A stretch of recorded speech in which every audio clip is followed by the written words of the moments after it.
Hello, and welcome to LinkedIn Profile Basics. I'm Shelley Patrick from Think Flame Marketing, and this is part of our Do It Yourself Marketing series. Okay, so what we're going to be doing today is going through your LinkedIn profile step by step and giving you, some tips and techniques that you can utilize to really bring out the best in your profile, whether you are looking for a job, whether or not you are looking for potential clients. Um, in either case, you want to put information forward that is going to be appealing and answering the potential questions of the viewer of your profile.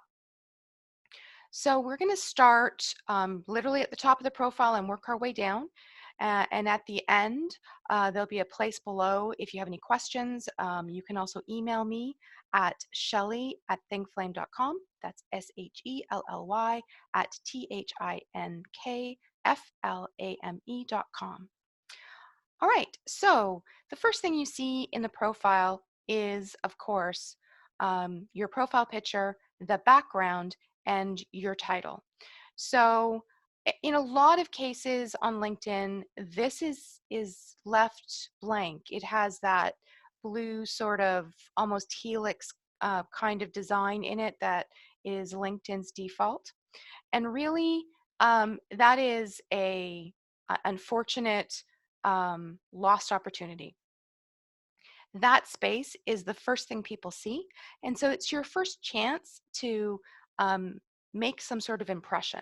So you want it to be a positive impression, and you want to get across the things that you can help your visitor with.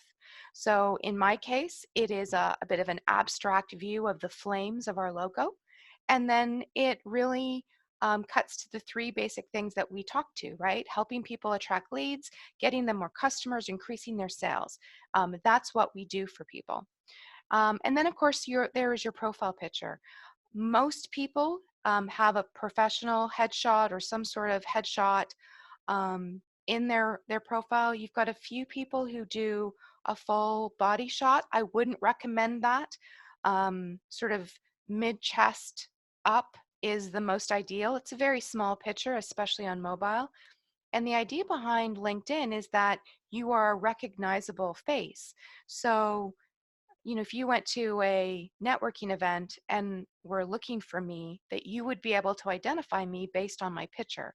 So that definitely means no having a 10-year-old picture. You want it to be current.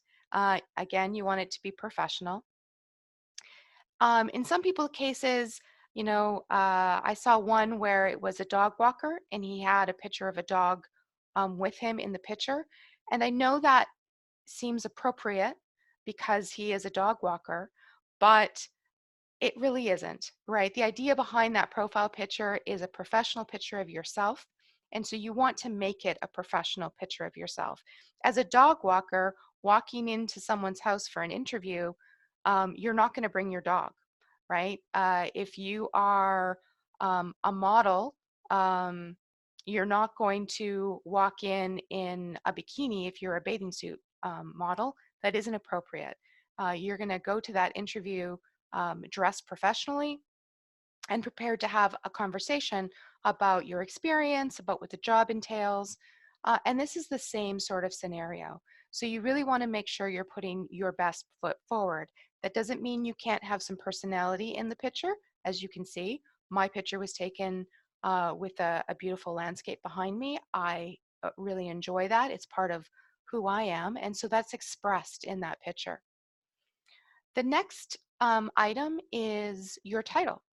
And a lot of people will put a traditional title here. And again, I think that's a lost opportunity. You can have your title, but you want to tell people something about who you are, because sometimes showing up in that search and this little bit of title is all people will see about you. So you want to make sure that it tells them what you want them to know.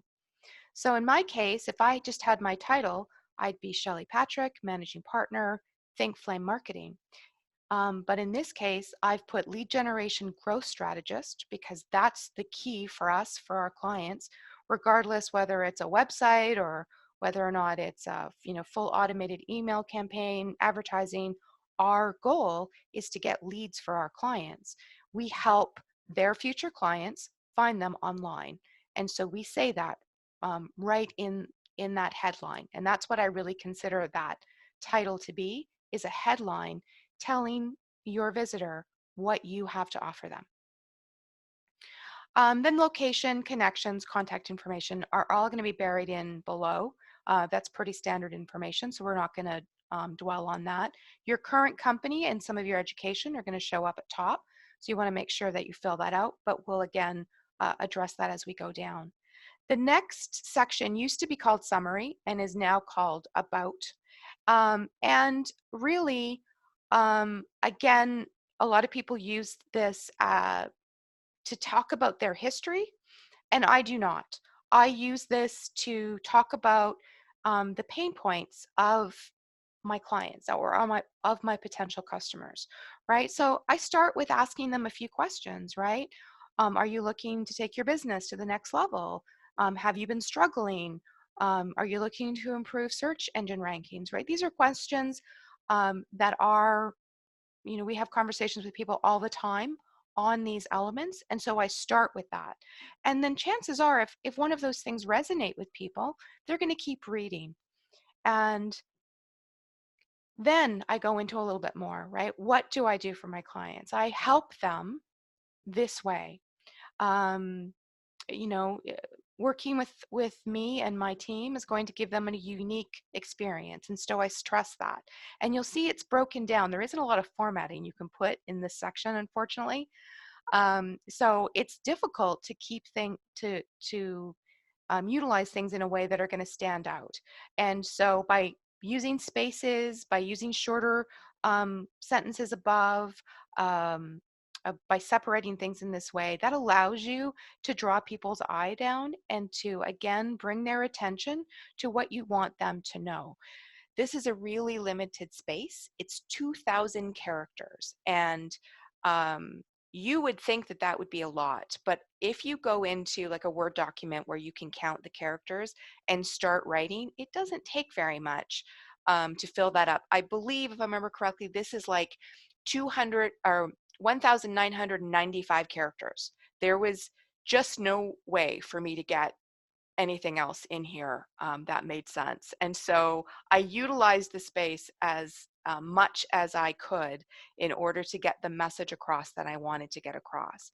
And so when you're writing your profile, you really want to make sure that you're taking the person who's going to be reading the profile into account. They want to know what's in it for them, not what's in it for you. And so you need to write it from that standpoint. And I really prefer personally when it is written talking directly to that reader and not in the distant third person. Uh, Digital already has some distance that we have to overcome by putting it in that traditional third person formal writing that we were often taught in school. That doesn't help bridge that gap, right? It doesn't make us real to them, and the experience that they might have with us real to them. Whereas asking them questions and talking to them directly can help bridge that gap. The other thing that I recommend you take advantage of is LinkedIn allows you to put in some rich media. So we have some information on some of our services. We attach it. We can link it to videos. We can link it to your website. You want to make sure that you do that. And all of this information is available to your potential customer, employer, whichever is appropriate for you. And now this tells you a little bit about, who's looking, how often you appear, and you get more or less information according to what level of LinkedIn you have. And then you have activity, right? Shares that you have, who you're looking at, how many followers you have, and how they interact. That's going to be here. Other than the shares themselves, there isn't a lot for you to do there. And then, of course, there's your experience. Now, here, you want to put similar things that you would put into a resume. So this is going to be a little bit more on the formal side, right? And um, it should lead back and support what you have put in your summary. But your experience can change, right? My experience running my own agency is much different than the experience I had as a marketing manager for a corporate firm. So they add layers, and you want to support your ultimate message, but you want to be factual here because this is where people find that depth of experience, the same way they would in a resume. Your education, any ongoing certifications that you have, volunteer experience. And volunteer experience can be really important because some companies are looking for that connection to your community, potential customers, the same sort of thing, right? What are you as an individual or a company doing to support the community at large around you? Endorsements and skills. Now, LinkedIn's old endorsements used to be sort of routine. A bunch of endorsements would come up. People would just endorse it across the board. And it didn't have a huge impact on how you were found or who came looking for you. But that's changed. And all of these skills and endorsements um, can change the way you show up in search. And so you're allowed to have 50 endorsements, and you should utilize all of them. I rotate them. They'll change according to, if I'm teaching different courses or presenting in different places, if we're entering a different market, as far as, potential customers concerned. So these will get rotated. So sometimes they're full, sometimes they have less, and you can see that here, right? I have ones that are very high or packed, and then I have others that I have added um, and that have less. Now, whenever people endorse you, the ones that are easiest are always going to get the first endorsement. It's because people want to help, but they don't necessarily drill down. And so this is a place that it is good both to have available, but to also ask, right? If you're trying to build up your credibility on your profile, you want to make sure that you reach out to people in your network and ask them, we worked on this and I have these 3 skills. It would be really helpful if you would consider endorsing those skills for me. You'll find a lot of people are happy to help, especially if they can put it together in terms of something that you've done together, whether it is, as a customer, as an employer, a team member, or even in a volunteer scenario. The more you have here, the more people can see that you actually have skills that are applicable to them. And again, the more support those skills have, the more likely you are to show up in searches. If you're not sure what skills might be applicable, this is when a little bit of research is helpful. Go and see what other people who have your same job title, who are in the same industry, what are they doing? What kind of skills are they promoting? Some you may find, it's a little bit harder to discover. But with a little bit of, digging, you'll be able to find a nice array of skills that are pertinent to what you do, both professionally and perhaps in a volunteer uh, space, that you can build on. So keep that in mind as you are going down those. You can see recommendations, and again, you want to ask for those. Lots of people will think of really great things to say about you, or think nice things to say about you, but aren't necessarily thinking about writing that down unless you send the request. The great thing about LinkedIn is you can ask for a recommendation. So you can, type in someone in your network and uh, pick them. And all right, so Jonathan, I work with Jonathan in the same company. We're partners. Is this, we'll put that one. And then my position. And then obviously I would encourage you to write a personal note here, right? Um, Give them a little bit of uh, context, right? Don't make people struggle to think about how they're going to recommend you. Ask them, right? You know, we did that website for you. I hope you enjoyed the experience. I hope you're pleased with the way the website looks and is functioning for you. I would really appreciate it if you could recommend us as a great company to work with to build a website, right? That's very specific, and that can really help give people an idea of what it is that they can write about you. And then hopefully they will fill in the blanks. So it is not generic, it is robust. Now, the great thing about LinkedIn is when you request a recommendation, you have the option of publishing it or not. So if you don't like the recommendation, you can go back and request changes, or you can just not publish it. So there's some control there that you wouldn't have in other circumstances. So it can be a really powerful thing to do. As well, think about who you can recommend. People are often very pleased when they get a recommendation, and then will do the same for you where applicable. Just gonna close that off. You can put projects into your LinkedIn.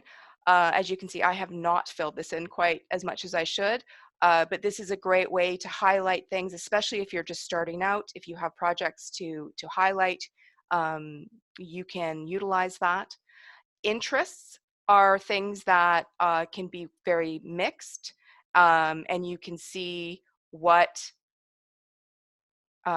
people might be looking for, what companies they follow, what groups they belong to. Now, this portion here can be really powerful for you.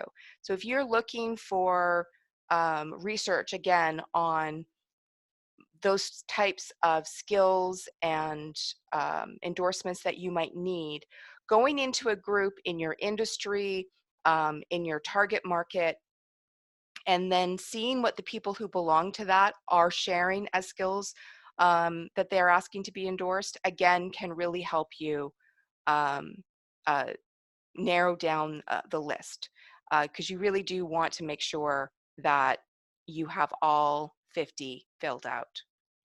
So I know that was a lot of information in a very short period of time.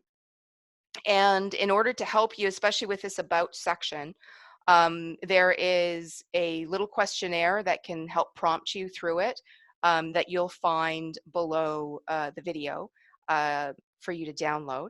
And again, if you have any questions, or if there's anything that I can help you with, please don't hesitate to ask. Have a great day.